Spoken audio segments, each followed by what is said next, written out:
Okay, so good food is really about connecting people with the people, connecting consumers with the people behind their food through community shared agriculture. So the inspiration really came from that idea.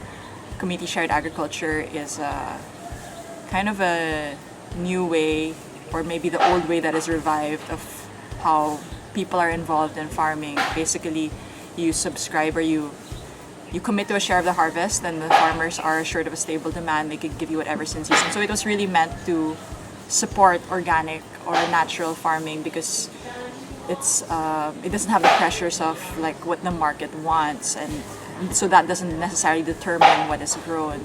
Instead, the diversity and the natural ecology determine what food gets on your plate. That's really the dream, to connect both city dwellers and the farmers. In 2010, I was working for an NGO that was teaching sustainable agriculture methods. And when I heard about this from a volunteer, I thought it would be a win-win situation, so we should do it. The whole mission is holistic. You're serving not just smallholder farmers and addressing things like poverty and hunger, but you're also addressing a real need in the city.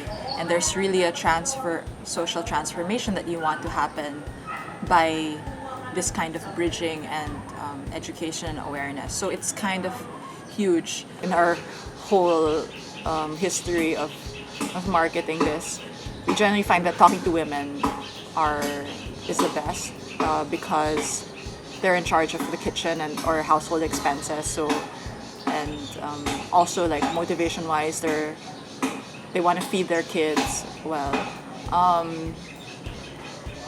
I think a large part of our income also comes from restaurants and processors. That for the longest time we didn't have someone working on marketing exactly, so a lot of it has been word of mouth, and we do have friends who've helped us along the way. There's like a whole social support that's helping us get by and subsidizing a lot of the cost. I think one of the defining features of our enterprise, kind of the problems that we choose, is to work with smallholder farmers. Okay. And with that, we're kind of up against economies of scale, people, organization problems, and each farmer works less than 2 hectares, actually much less, maybe 500 square meters, and that means, and with the diversity, you have volumes that we have to mix and match, and that's really kind of why you can't choose. So there's always something to deliver, but we can't ensure that we'll have this much for everyone. But today we have a delivery from Bauko, Northern Province. So the carrots and the beans and the cucumber, those all come from them. So those are delivered through the help of Episcopal Church.